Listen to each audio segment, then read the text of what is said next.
mudah-mudahan kalian semua sehat dan tetap semangat ya tentunya, karena UTBK atau tahun ini disebutnya SNBT sudah semakin dekat.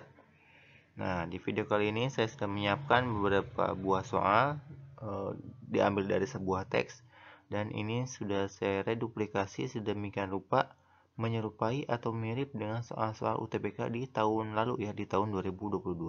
Kalian sudah siap? Kita mulai saja ya.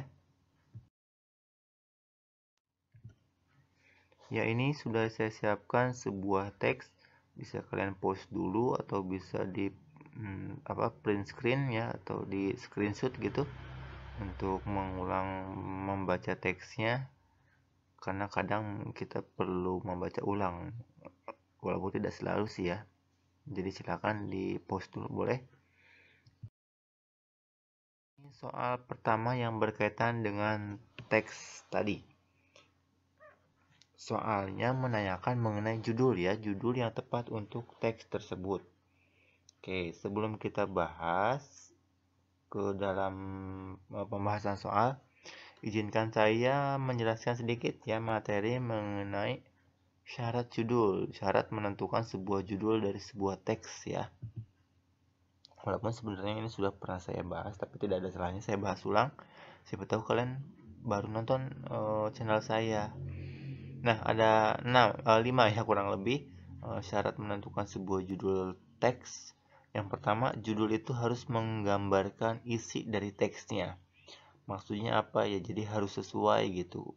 Kalau isi teksnya membahas tentang A, ya tentu saja nanti judulnya harus A begitu ya. Kalau misalnya teksnya itu terdiri dari 2 paragraf, berarti judulnya harus mewakili informasi dari kedua paragraf tersebut gitu. Tidak boleh salah satunya, karena itu tidak menggambarkan isinya tentu saja gitu. Kecuali kalau misalnya nanti teksnya terdiri dari 3 paragraf, itu boleh saja. Boleh hanya mewakili informasi dari 2 paragrafnya gitu ya. Tapi idealnya sih 3 paragrafnya gitu.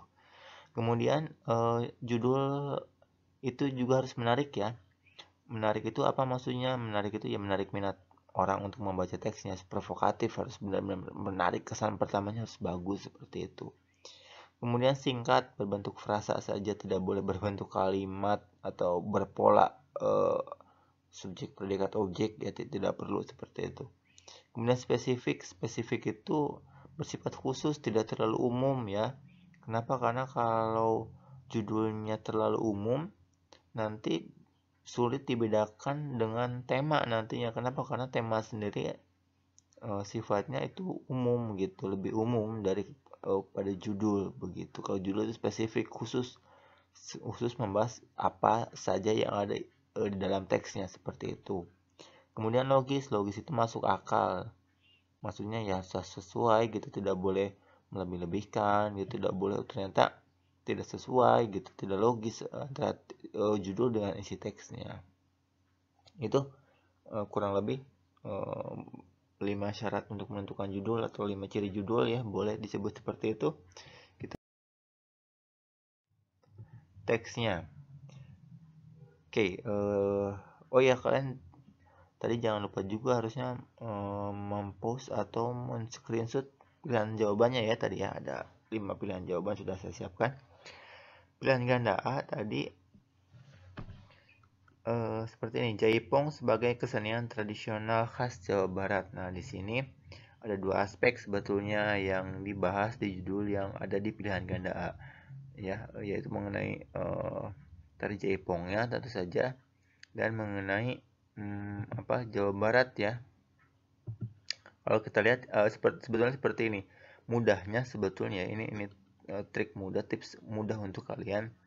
Sebetulnya judul itu bisa saja ditentukan dari gabungan informasi yang ada di kalimat utama setiap paragraf sebetulnya. Umumnya ada seperti itu. Tapi kalaupun tidak ada, ya kita tadi analisis yang paling mendekati saja seperti itu, karena ini kan kalau pemahaman bacaan itu tidak seperti matematika yang 2 kali 2 4 ya. Kalau tidak ada yang benar-benar 100% jawabannya sesuai ya, yang mendekati pun tidak apa-apa sebetulnya seperti itu, asal jangan terlalu jauh. Ini ada beberapa informasi mengenai kesenian tradisional Jaipong dan Jawa Barat, ada di kalimat pertama paragraf pertama, kemudian ada di paragraf 2 ada nggak ya? Tidak ada sih teh, ini hanya penjabarannya saja mengenai tari Jaipong seperti apa. Jadi 50-50 sebetulnya untuk pilihan ganda ini benar atau salahnya. Jadi boleh disimpan saja sebetulnya ya, karena ada informasi yang terwakili dari paragraf pertama gitu. Kemudian pilihan ganda B, penari Jaipong energik saat membawakan tarian. Nah, informasi ini ada di paragraf kedua, wanita energik. Ya, kemudian ada juga di paragraf 1 sebetulnya ya, tari khas Sunda yang terlihat sangat energik katanya gitu. Tapi di sini yang disebutkan hanya penari Jaipongnya saja ya, bukan ketariannya. Sebetulnya kan tariannya energik dan penarinya pun energik. Jadi kalau di sini hanya menjelaskan mengenai penari Jaipongan energik saat membawakan tarian, jadi kurang tepat sebetulnya, ini agak jauh. Walaupun ada sih sebetulnya, cuman kalau kita analisis lagi di kalimat keempat misalnya ya, Jaipongan merupakan tari khas Sunda yang terlihat sangat energik. Nah, tari Jaipongnya yang sangat energik, bukan penarinya sebetulnya gitu. Jadi kalau penari kan itu berarti sifatnya khusus ya. Kalau tariannya ya semua tarian, semua penari yang menarikan Jaipong pasti terlihat energik seperti itu. Kemudian pilihan ganda C, gerakan-gerakan pada tarian tradisional Jawa Barat. Nah, kalau tarian-tarian ini hanya membahas bagian kecil saja, sama kayak tadi yang energik ya. Jadi kurang mewakili sebetulnya. Kurang mewakili keseluruhan isi teks gitu. Ya tadi yang syarat yang pertama ya, yang mewakili sesuai dengan isi teks begitu. Kemudian pilihan ganda D, sifat wanita Sunda yang tergambar dalam tarian. Nah, ini tidak menjabarkan, memang ada sih, tapi kan tidak menggambarkan seluruh wanita Sunda ya. Ini terlalu menggeneralisasi, terlalu umum, tidak sesuai sebetulnya. Kemudian pilihan ganda E, gerakan tari Jaipongan yang ceria dan humoris. Ini kalau ini malah agak jauh, karena di teks sebetulnya menjelaskannya mengenai energi, kayak ada beberapa. Jadi pilihannya apa? Yang paling mendekati adalah pilihan ganda ya, A, betul. Oke, kita lanjutkan ke soal kedua. Soal kedua, kata penghubung ya, kata penghubung yang tepat untuk melengkapi kalimat ketiga. Nah, tadi masih ingat kalimat ketiga? Saya tampilkan lagi soalnya.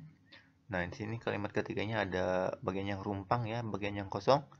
Kesenian tradisional khas, saya bacakan dulu dari kalimat keduanya, karena dalam syarat paragraf yang baik itu ada kepaduan ya. Jadi biasanya dari kalimat ke kalimat itu harus berkaitan, saling berkaitan, koherensi dan kohesi, saling berpadu begitu, baik secara bentuk maupun secara makna ya. Kalau secara makna berarti dalam satu paragraf informasinya harus hanya ada boleh satu hal yang terwakili tentu saja oleh kalimat utama. Kalau kepaduan bentuk berarti dari kalimat ke kalimatnya harus berkaitan gitu. Biasanya jadi hubungkan dengan kata penghubung seperti itu. Jadi kita baca dari kalimat keduanya. Kesenian tradisional khas Jawa Barat ini sudah sangat populer di seluruh penjuru Indonesia. Titik-titik. Tarian ini sudah sangat familiar di telinga masyarakat Indonesia. Nah, kalau kita kembali lagi, kita lihat pilihan gandanya. Sini ya, kalimat kedua ya. Kemudian dilanjutkan ke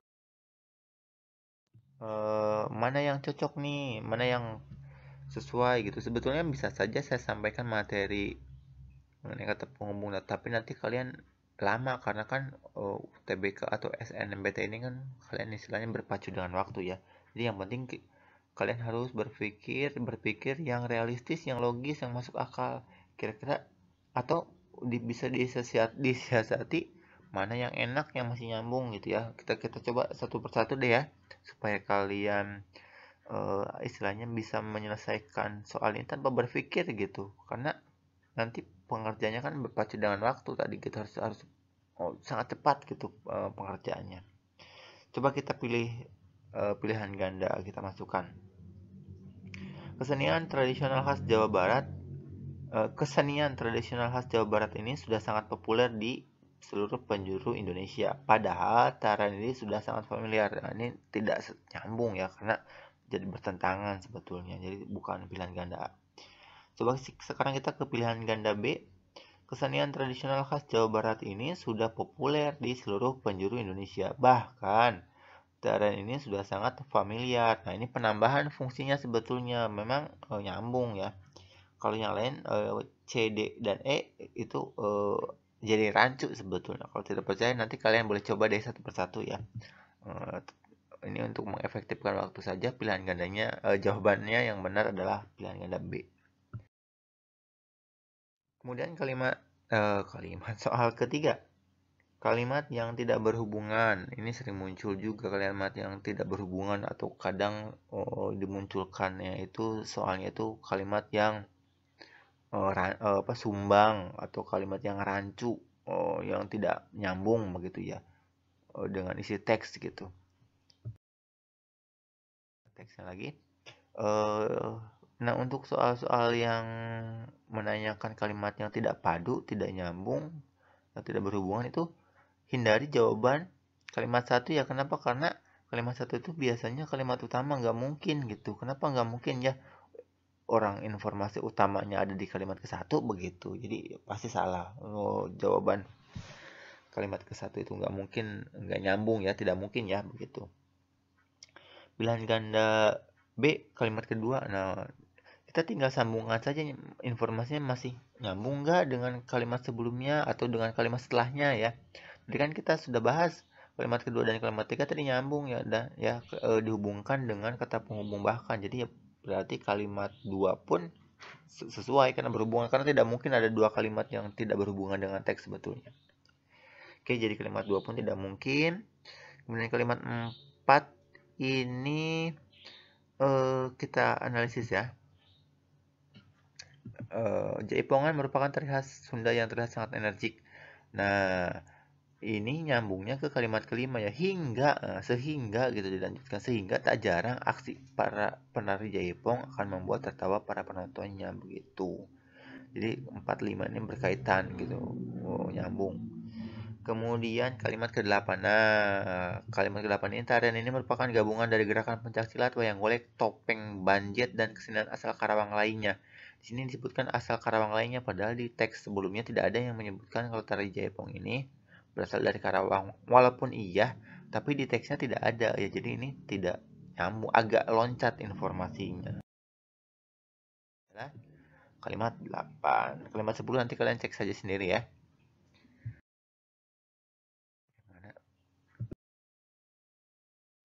Nah, ini. Jaipongan merupakan tari khas Sunda yang terlihat sangat energik. Nah, energiknya coba kita ganti dengan kata semangat. Jaipong merupakan tari khas Sunda yang terlihat sangat semangat. Masih bisa ya.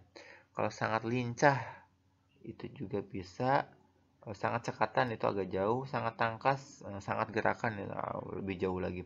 Nah, ya ini kan kita eliminasi saja sebetulnya tangkas, gerakan, cekatan itu agak jauh. Mungkin kemungkinan jawabannya adalah antara semangat dan lincah. Kita lihat lagi ada penggunaan kata energik lagi nggak? Ada ya di kalimat ke-7. Gerakan yang ditunjukkan para penari jaipong akan menggambarkan seseorang wanita Sunda yang energik, lincah.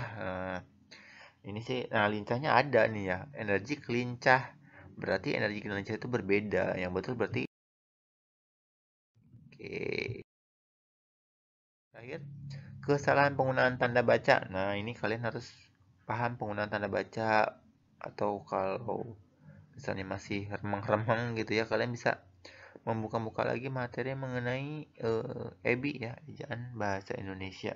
Kalau dulu EYD ya, sekarang diubah lagi namanya jadi EYD lagi, maaf. Analisis